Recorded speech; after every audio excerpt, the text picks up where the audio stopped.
Hello, everybody. This is the old bear from the Old Bear's Den of Bigfoot. I'm a little late getting this video out. Some things have happened I'm not really happy about, but I'll deal with it on a personal level. Anyway, let's get into the story. Maybe that'll make me feel better. This is about the Ohio Grassman. Our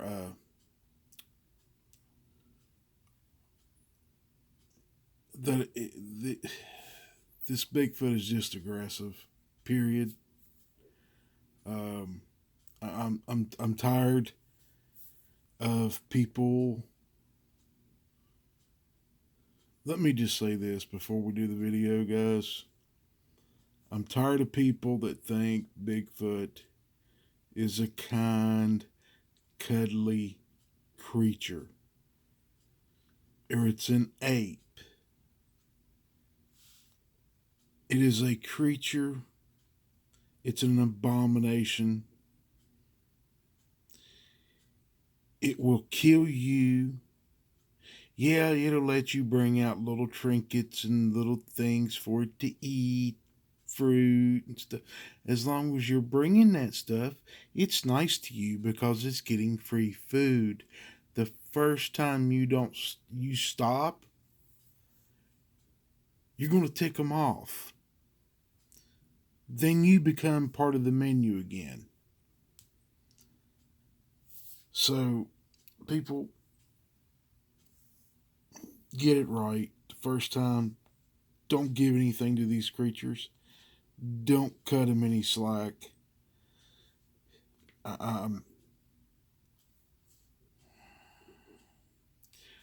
tired of people being killed because they believe Bigfoot is a cute, cuddly creature.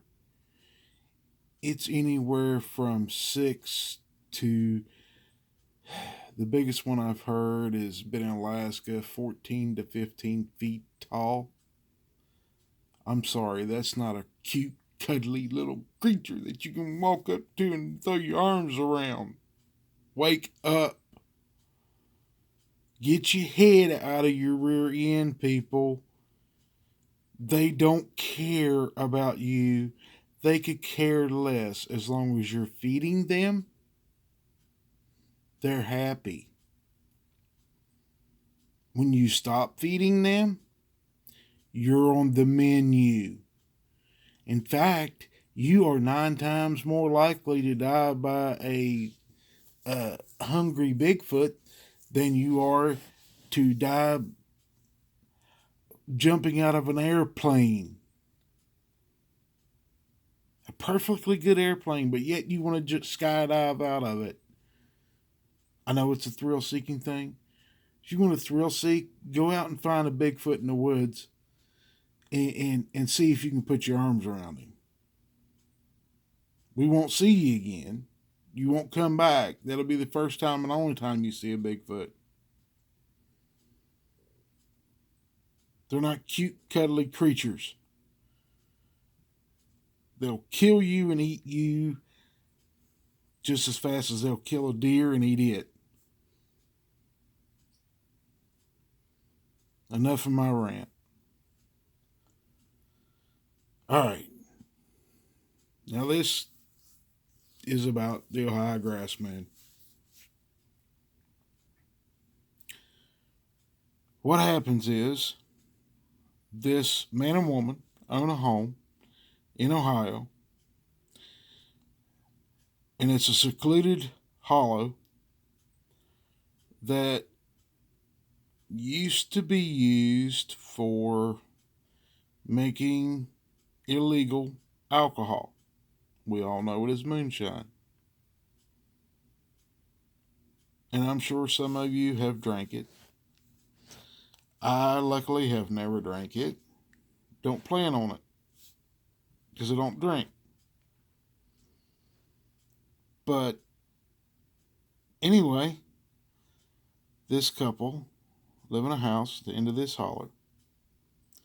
this man, as a side occupation, was helping the guy that was making moonshine. They were making moonshine 3 years ago, 4 years ago, something like that.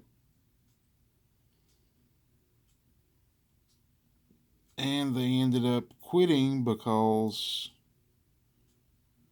let's say, the police were getting too close.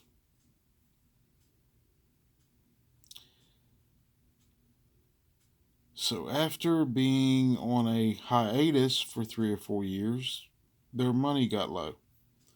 The guy that owned the still, his money got low. They decided to do it again. So they go back into this hollow. And in order to get in there, they had to go in and cut out 22 to 30-inch trees on a road that went into the hollow. Now, I'm saying hollow because I know a lot of people don't know what a holler is. I'm a hillbilly. I know what a holler is. It's a hollow. You know, it's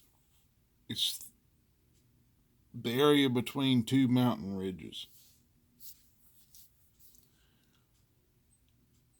Anyway, they go back in this holler. They get back in there. They get back to where the old still was. It's in a shed. They get in there. They find a shed that's been pushed over. The steel is crushed. So they go out and have another still made. They come back. They don't have to cut their way in this time. But they know the Bigfoot and the high Grassman is still in there. So they bring 1,000 pounds of corn, bring the steel in, set it up in a new place, cover it over, leave for a couple of days, come back,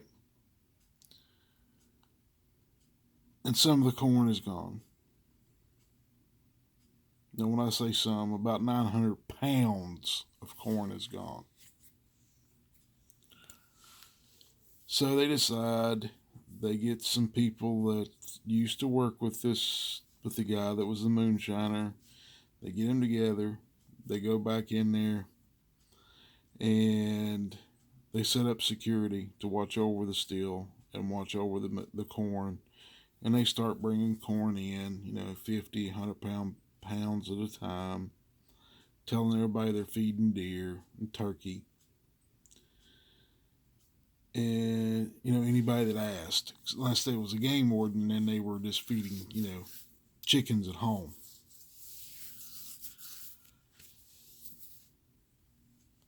So they get it all stocked back up, and they've had security in there and had no trouble. And then the guy that owned the house that had the end of the holler goes in there with another guy. Both of them have rifles. Both of them are wearing, they built a big bonfire right there at the steel site. And there's 1,000 pounds of corn there too, all bagged up, all covered up. Steel's all covered up where nothing can get into it, and they're there to protect it. Well, about 2 o'clock in the morning, the Grassman shows up, runs through, knocks the other guy up against a tree, breaks 3 ribs, breaks his jaw, slamming him into the tree. The rifle that he had across his lap ended up getting slammed against another tree, breaking the stalk. This other guy turns around and this thing comes running back through, going to hit him. He shoots it with a double-aught buck at about 6 feet from a 12 gauge, 3-inch magnums. this thing is leaving a blood trail. He calls, gets help for the other guy. They send a couple of guys in there. The other two guys are actively walking around in the woods to keep the Bigfoot away. And this guy's still sitting there watching over the corn. He's the last line of defense. The other two are out looking around with lights and everything, trying to protect their steel and the corn, while the other guy's heading to the hospital.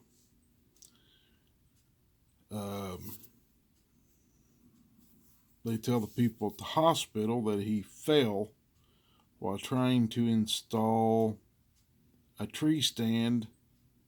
This is wintertime, and this is after the deer season's gone out. While he was trying to install or to take down a tree stand and fell. And that's how he got hurt. They said he twisted in the air and landed on a big log, and that's why he broke his ribs and broke his jaw. So this guy's in the hospital. They wired his jaw shut, wired it back together. He's all wrapped up. He's in a hospital. The guy that owns the steel, he's taking care of the hospital bills. He said it was his, it was on his property and his fault. So anyway, that's how they took care of that instance. The next day, they get some more guys that were involved and go back in there, and they track this Bigfoot, thinking this thing's going to be dead and they're going to find it. Well, they follow the blood trail down into the hollow and about halfway up the other side of the hill. They get there, there's a big pool of blood, no Bigfoot. So that means another Bigfoot or two Bigfoot come in and carried this one off. Well, that night they go up there and they actively try to find Bigfoot, the Grassman, see how many of them are in there. Well, when they do that, these Bigfoots start pelting them with rocks, not little pebbles, rocks 4 inches or bigger across, all the way up to 10 inches across. They're throwing tree limbs, not twigs, tree limbs. 3 to 4 inch tree limbs at them. They run these guys out of that hollow that night. They had 2 guys up there for security. Well, these 3 or 4 guys that went over looking for these Bigfoot to try to get rid of them ran back to where the steel was at. That was a mistake. And the 2 guys that were there started getting pelted too, along with the other 3. They're in the process of shooting at these things, or at least in the direction of them, with shotguns, rifles. And they're still getting hit with tree limbs. They don't know how many Bigfoot are around them, actually. The guy guessed there might have been 6 or 8 of them, because they were all the way around them slinging rocks, tree limbs, and everything at these guys. Well, they finally break out of there and head down the hill and jump in their side-by-sides, and one of them hits one side-by-side and just pretty much demolished the bed on that thing. They're plastic. I guess it ran up and hit it, and they ended up having to pull that one out with the other side-by-side they had to get all them guys out of there. Well, in the process, they finally make it to the bottom of the hollow, and they all load up in their pickup trucks and take off. Well, they leave the 2 side-by-sides there at the house, and that guy goes inside, and that night his house gets rocked, gets tree limbs thrown on top of his roof, rocks thrown on his roof. He's got a metal roof, luckily. Anyway, it ends up making him and his wife leave. They go in there the next day, and I don't understand why they keep going back. It's a losing cause. Just quit going back. But they went back. They get in there. There's no corn. These Bigfoot have done taken all the corn. There's one bag left, and it's ripped open. 950 pounds of corn. I don't know how many Bigfoot that would take to get that kind of weight out of there, but I'm pretty sure they could probably carry 2 to 3 bags, 4 bags apiece. As strong as these things are. No problem.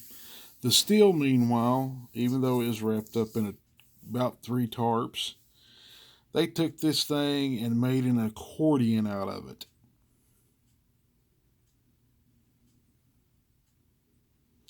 When them guys were leaving the holler, they started hearing trees fall over. They got out of the holler after seeing everything that was gone. It was all gone, destroyed, no use, no way they could do it again. The guy that had the steel didn't have the money to make another steel and another attempt to make moonshine. So they all leave.